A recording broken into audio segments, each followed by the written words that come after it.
Asia. And People's Initiative, all the more. Talagang napaka-peke po niyan at parang zombie, mayat maya ay binubuhay at sinubukang gamitin. Sana, lalo na sa mga inamin pati ni COMELEC Chair Garcia, na walang kinikilala nila ang mga rulings ng Korte Suprema na walang sapat na batas para i-enable ang People's Initiative para sa charter change. Inamin ni Chair Garcia, wala ng panahon, budget at capacity na magdaos ng plebisito bago ang midterm election sa 2025. Sana ibaon na talaga sa limot. Ilibing na talaga yung pekeng People's Initiative na iyan. Ma'am, no to chacha kayo ni Senator Coco, pero dalawa lang kayo sa minority. So ano yung forecast ninyo dito sa Senate? Ano yung kahihinatnan nitong propose economic chacha? Sa tingin niyo magpa-prosper po ito? No to chacha ako ngayon. No to amending the economic provisions of the Constitution, ang minority. And pakiramdam ko lang po, mga kasama, Miss Selly, na may mga kasama kami sa majority base sa body language nila na hindi rin ganap na sumusuporta sa resolution of both houses number 6. Alalahanin po natin, kailangan nila ng 3/4 of the Senate para aprubahan ng RBH 6. Ibig sabihin, kailangan nila mag-muster ng 18 votes. Ibig sabihin din, kailangan lamang namin ng 7 para sagkaan ito. Kaya the ball is very much in play. Tatrabahuin po namin, kayanin naming makabuo ng 7 na hihindi kahit sa RBH 6. Kakayanin niyo, ma'am, sa tingin niyo na makapito kayo para maharangan itong chacha? Kinakaya po namin para kayanin po namin. Myla? Ano po? Okay. Yung sa 7, ma'am, may mga informal discussion na kayo? Mayroon na kayo initial na tingin nyo, mako-convince nyo na against chacha? Well, I hope so. Sa bawat bill naman o resolution, nagmamapping ang opisina ko ano yung balance of forces in terms of the numbers ng yes or no or undecided para ma-inform yung pangungumbinse namin sa mga kasama. So I am hopeful na makabuo kami ng at Pero least 7. as we speak now, ma'am, based dun sa informal or kung nasimulan nyo na, mga ilan na yung tingin nyo, may chance kayo na makuha nyo against chacha? Hindi pa ako makabigay ng bilang out of the necessary minimum of 7, pero yung very confident o overconfident na sinabi nung simula ng RBH 6 na meron na kaming 18, that's highly in doubt. Pero ma'am, yung 7, hindi dahil kinukumbinsin niyo yung iba na sumama kayo sa inyo sa pagiging no to chacha, kung hindi talagang sila mismo nakikita nila na hindi kailangan ngayon itong... Of course po. Ano naman, lalo na sa ganitong mga, kumbaga, transcendental questions, di ba? Tungkol sa konstitusyon, yung kaluluwa ng ating bayan. Ang bawat senador naman may kani-kanyang mga paniniwala na I think from the get-go. So, siguro kumbinsihan na lang in terms of actually pagdating na coming down to the wire na actually casting the vote. Kasi sinabi ni SP Subiri, sabi niyo kahit paanong mode ang gamitin, hindi kayo susuporta dito sa chacha. Kasi sinabi kanina ni SP Subiri na babaguhin daw yung rules para bumuo ng Senate Assembly na yun yung mag-handle ho nung pagtalakay doon sa proposed chacha. Kumbaga, dito i-discuss at pagbobotohan yung proposed economic chacha. So kahit ganun ang gawin ng Senate, hindi kayo makukumbinse na suportahan yun na. Well, syempre, lagi namang within our powers bilang sa Senado, amyendahan yung aming rules at walang ibang pwedeng manghimasok dyan kahit pa nga ang Korte Suprema, sinabi nila yon dati. At kung ang pag-amyenda ng rules ay para lalong kumbaga gawing konkreto, no? Yung prinsipyo namin na dapat laging voting separately, di maigi. Pero nga, kahit ganun pa ang pag-amyenda sa rules at kahit lagi kaming tumitindig sa voting separately na sinusuportahan ng buong minority sa usapin ng economic charter change, no pa rin po ako.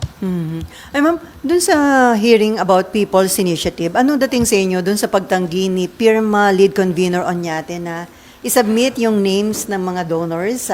At kumbinsido ka ba na isinoli niya yung kalahati dun sa mga donors dahil ayaw daw nilang i-reveal yung mga pangalan nila dahil sa security issue at privacy ng kanilang pamilya? Nakapagsabi nga rin po yung ibang mga resource persons, lalo na yung mga abogado, na citing privacy and security, hindi yun pwedeng i-trump yung paghahanap ng transparency and accountability. Lalo na sa isang proseso ng di umanong People's Initiative na in effect binastos yung mga taong hindi pinaliwanagan ano yung subject nitong PI. Binastos sila dahil sinuhulan pa sila para makuha yung kanilang priceless na pirma. Binastos sa mga tao dahil kinasangkapan yung mga ayuda na bahagi naman ng regular na programa ng ating mga departments at binabudgetan ng Kongreso gamit ang buwis ng mamamayan. Binastos mismo yung People's Initiative provision ng Konstitusyon dahil di naman siya People's Initiative. Initiative ng ibang mga vested interest dyan na meron lang mga pansariling agenda. So, standing pa rin yung request ni Minority Leader Pimentel pa nung unang hearing pa lamang isumite ni Mr. Oñate yung listahan ng kanyang mga donors. At baka kasi pati yung obligasyon niya or nila sa Bureau of Internal Revenues, yung pagbayad ng donors tax, ay sinasagkaan din nila. So pwede ma'am na mga kilalang tao o politiko yung mga donors kaya parang kinakailangang protektahan kaya ayaw bigay yung pangalan nila? Posible. Sabi ni Mr. Oñate, 3 dekada na daw silang political operator at sabi din ng isang resource person, di lalong kailangan malaman sino yung mga donors na iyan. Okay, She. Ma'am, anong tingin nyo dito sa grupong pirma, nagre-represent na pirma sila, na yun pala matagal nang revoke yung registration. Ano yung parang dubious na grupo na just using a certain name para ma-legitimize yung operation? Paano po ba dapat basahin yun? Well, actually nag-exist ang pirma pero 2 dekada nang nakararaan. So naging totoong grupo siya noon.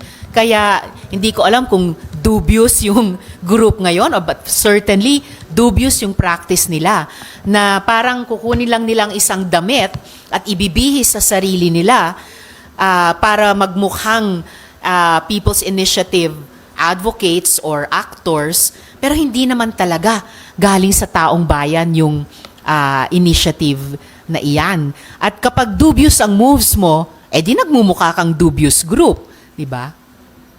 Tapos, ma'am, what does it tell you yung the mere fact na inamin ni Mr. Oñate na political operator siya for the past 30 years, and then yun din yung medyo may mga paling-paling po doon sa mga binigay na statement sa committee, especially pagdating dun sa 55 million and the donors? Well, hindi naman masama siguro maging political operator kung may ino-observe kang mga etika.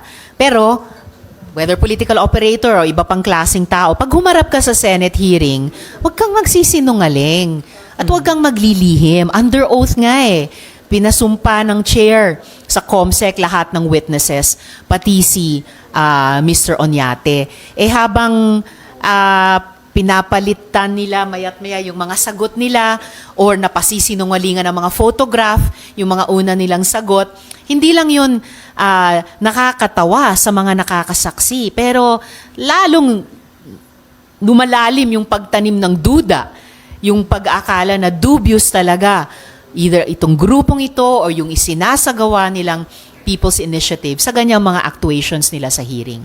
Ma'am, one last point. Yung ganon, yung contradicting statements, testimonies, kung kayo ang tatanungin, eto bang ganitong klaseng mga witness, dapat to kino-contempt na ng committee? Dapat ba maharap na to? Kasi nagpe-perjure apparently doon sa mga binibigay na statements. Well, tama yung sinabi nyo. They are well advised na mag-ingat kasi nga kapag pinasinungalingan nila yung sumpa nila sa simula na magsabi ng the truth, the whole truth, and nothing but the truth, eh, kahit sinong miyembro ng komite ay pwedeng mag-move, cite sila ng chair in contempt. Before Mayan. Yes, Ay, sorry. Ma'am, sundutin ko lang. And that is part of your consideration sa next hearing, kung sakali, na i-recommend na ma-cite sila for contempt? If ever natuloy ang pagsisinungaling? It's always a possibility. Opo.